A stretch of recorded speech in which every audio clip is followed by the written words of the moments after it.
Bang.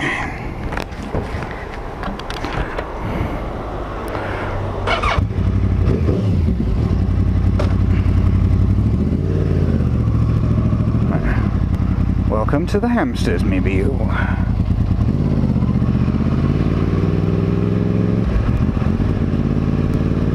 For today's journey involves going all the way to a tiny back-arse town in Essex called Witham, or Whittam, depending on how you want to pronounce it.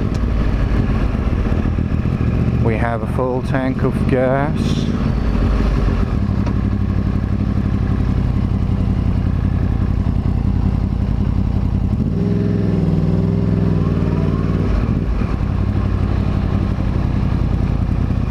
We have a decent day.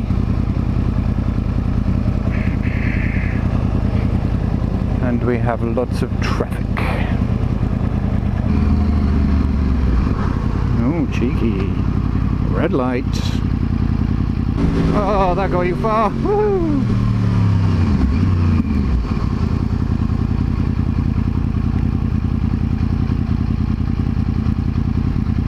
That's why you don't jump red lights, kids. It doesn't get you anywhere.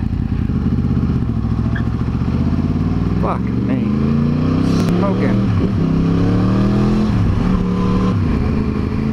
Anyone with a cross-plane R1, if you can tell me how much heat reduction you get in the side by decatting it, please let me know. I don't want the extra power. The power in this is nuts as it is. I just want it to be slightly cooler. Well, I was going to do a bit of an introduction to myself. Put a few up now. Not really mentioned what it's all about.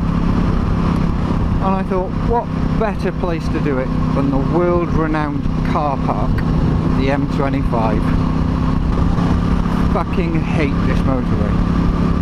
Every time I go home in a car on a Friday, it takes me to one of the people that works on the team got stuck the M25 from 8:30 until 1 o'clock last week because of an accident.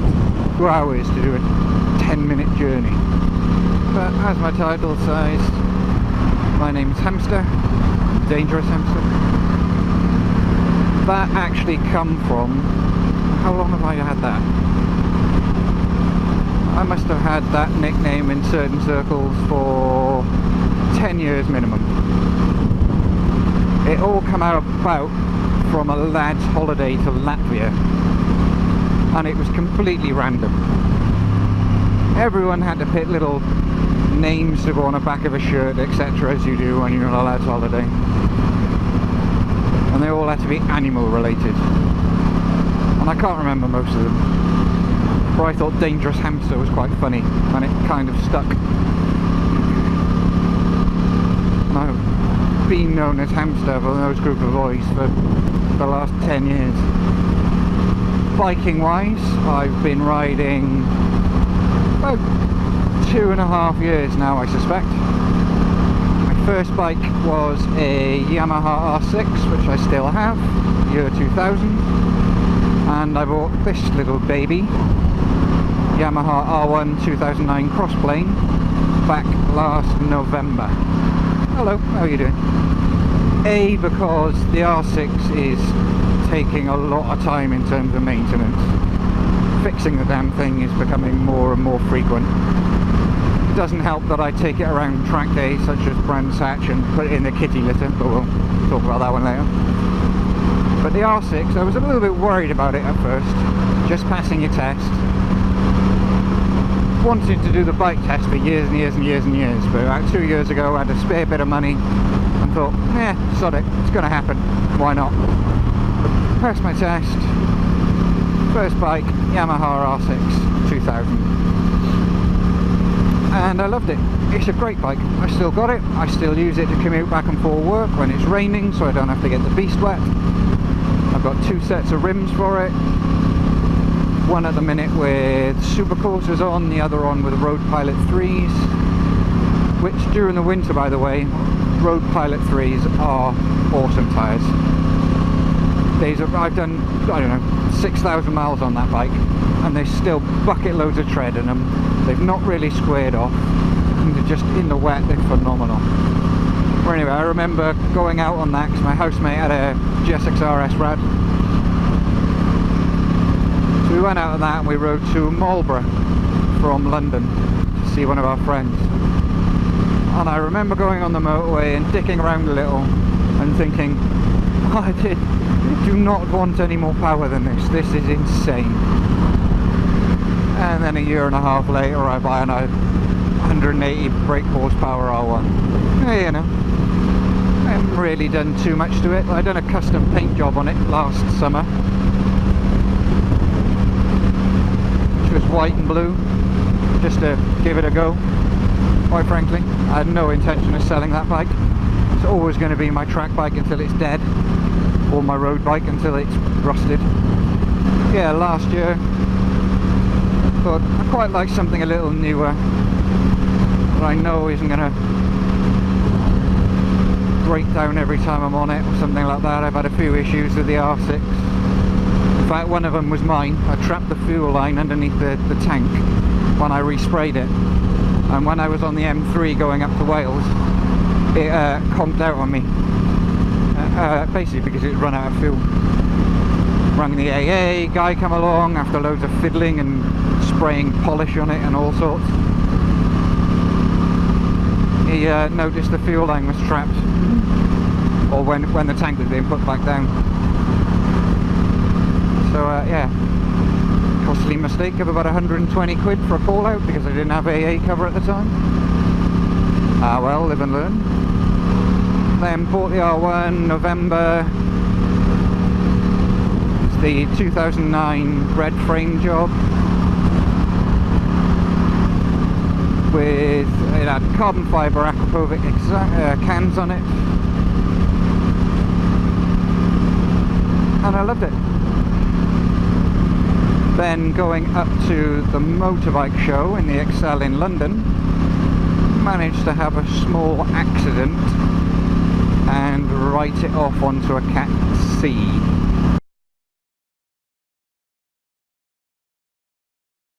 So bought it back from the insurance with a bit of a payout and done it back up, and this is what I'm on. And I gotta be honest, I fucking love it. I've got some good extras on it for nothing.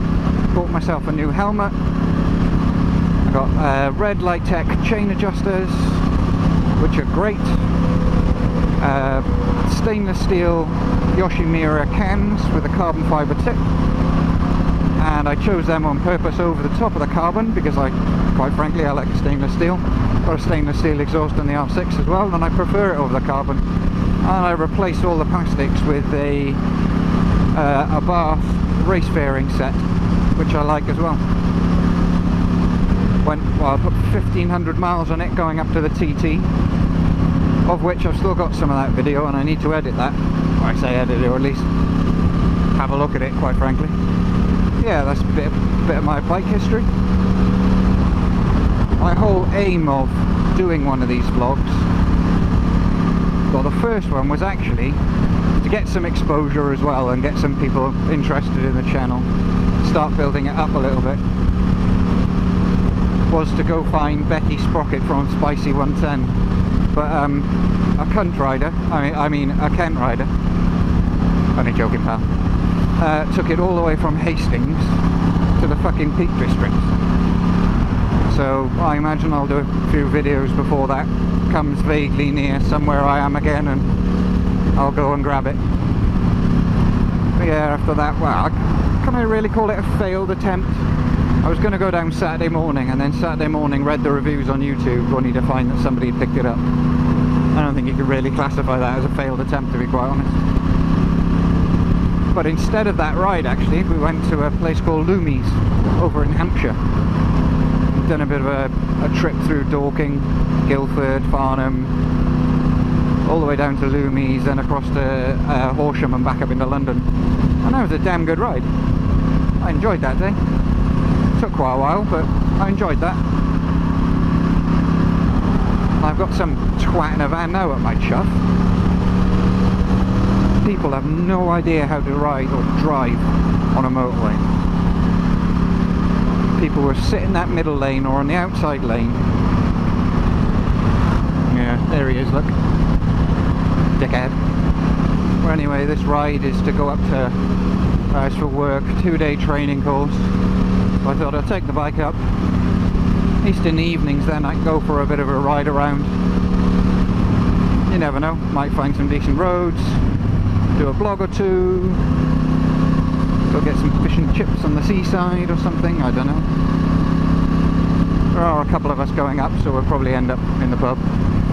Thinking of riding history, I said, done a bit of a tour out to the TT, that was good fun. I'll tell you one thing this vlogging does do, and that's slow you down. Which isn't a bad thing, to be honest.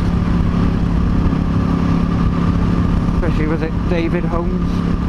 The Norfolk police released that video of him crashing. Yes, car's fault, yes, he shouldn't have been speeding, but could have been avoided, really. Overtaken by a scooter. Yeah, anyway, speaking of bike usage, one thing that I have done that I've mentioned is I've done what's called a bikesafe course, and it's basically a day out with police riders, and they take you around, tell you what you can do better, etc, etc.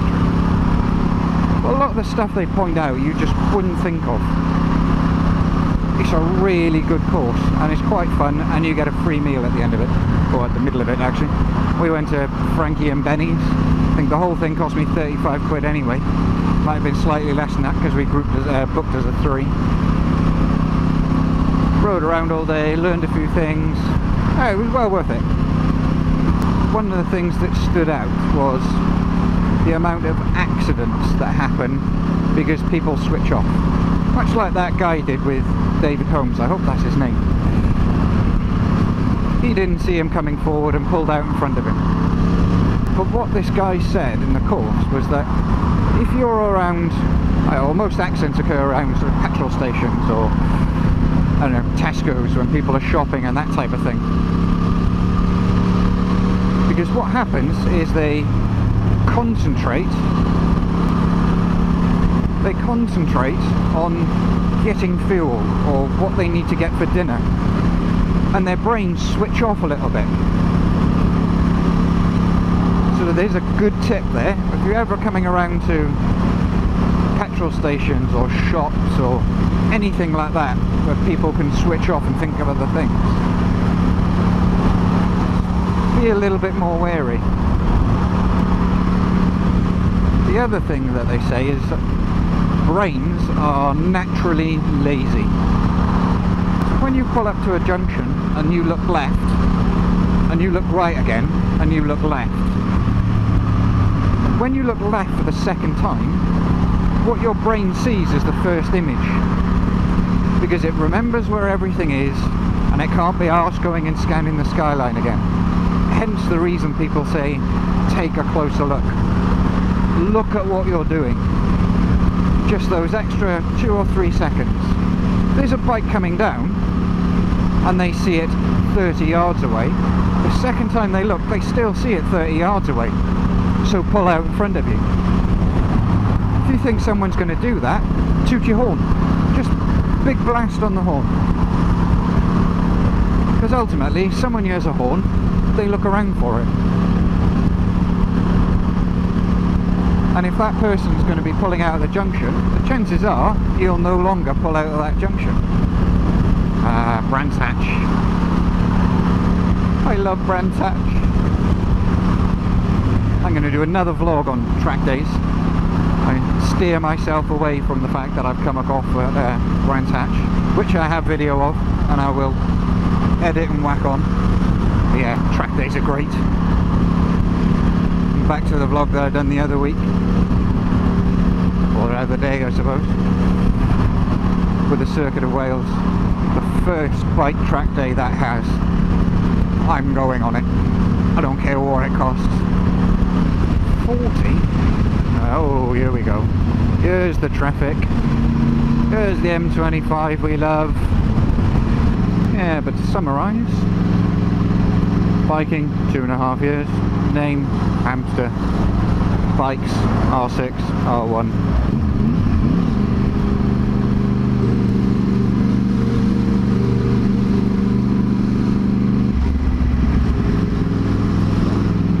Better to filter in this lane than that one in traffic, especially on the motorway, because people are less likely to switch lanes. The trucks just stay where they are. Cars don't want to go in the slow lane behind trucks, so nobody's going to pull out in front of you.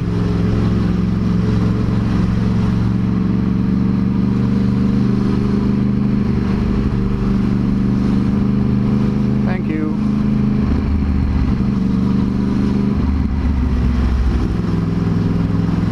Be careful of big spaces like that.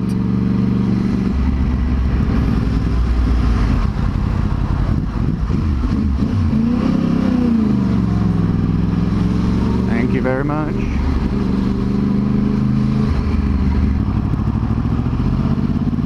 That's the other thing. If you don't fancy a gap, don't go for it. I don't like the way this truck is placed.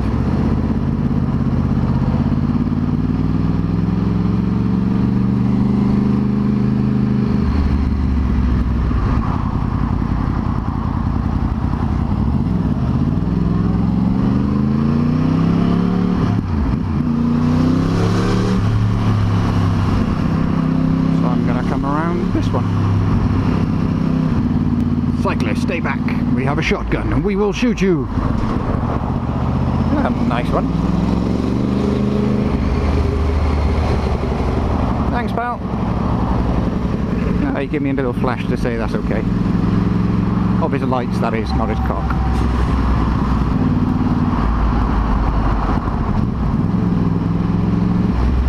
I do think that the actions of the few spoil it for the many. 99% of road users are golden. They'll pull over for you, they let you through, but then there are some who are just twats.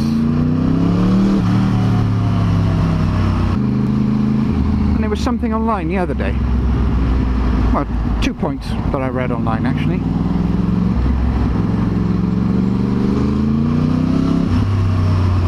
Number one, if 10% of people took to 2 wheels instead of 4, congestion like this will be reduced by 40%. That's a lot. So if you're one of those car drivers that take offence, fucking thank us. Because basically we're making your journey quicker. Knobheads. And the other one was, when 10% of traffic is on 2 wheels, all of a sudden motorbike accidents heavily decrease, which kind of makes sense if you think about it. The more bikes that are on the road, the more people will look out for them because they see them more frequently. And I'll pull in here, I think. Oh, he's going that end.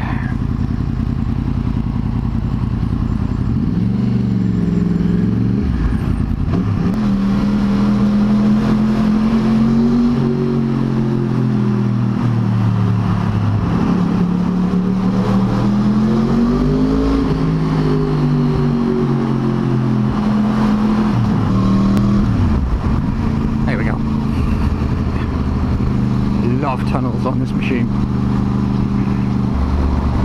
The R77 cans sound amazing, and I haven't got the baffles in. The way that I see it is, if it's noisy, someone's more likely to see me.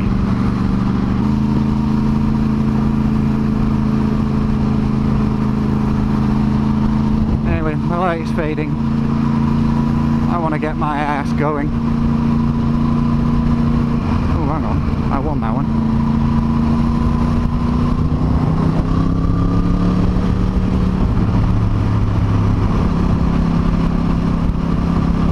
Thorough services, why not?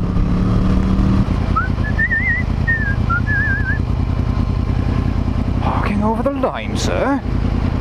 That's illegal.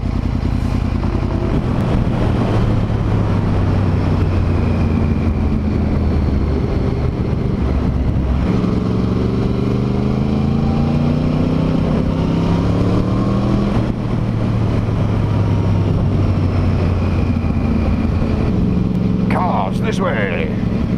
You must. Alright, that'll do. I only want 5 minutes off the bike.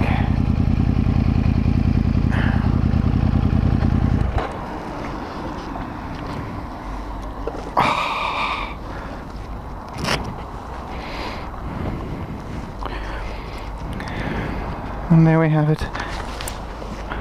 A service station. I bet you've never seen one of them before. Actually, whilst I'm here, there you go.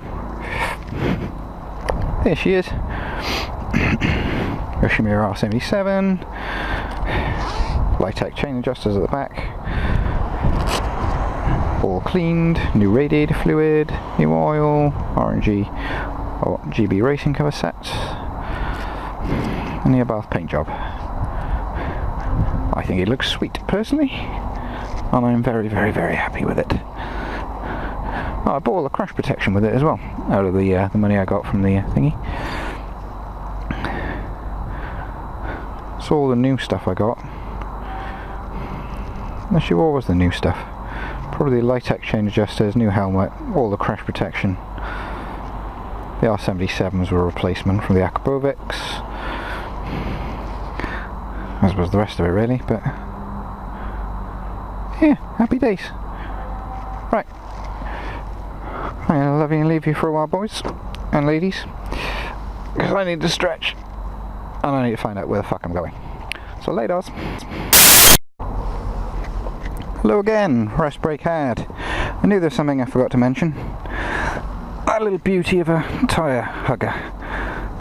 The original R1 one is fucking tiny, and it makes the under seat really, really, really dirty. So A, I wanted a bigger one, and B, that power bronze one looks really good. I like these as well, the little metal clips on the Yoshimura. Anyway,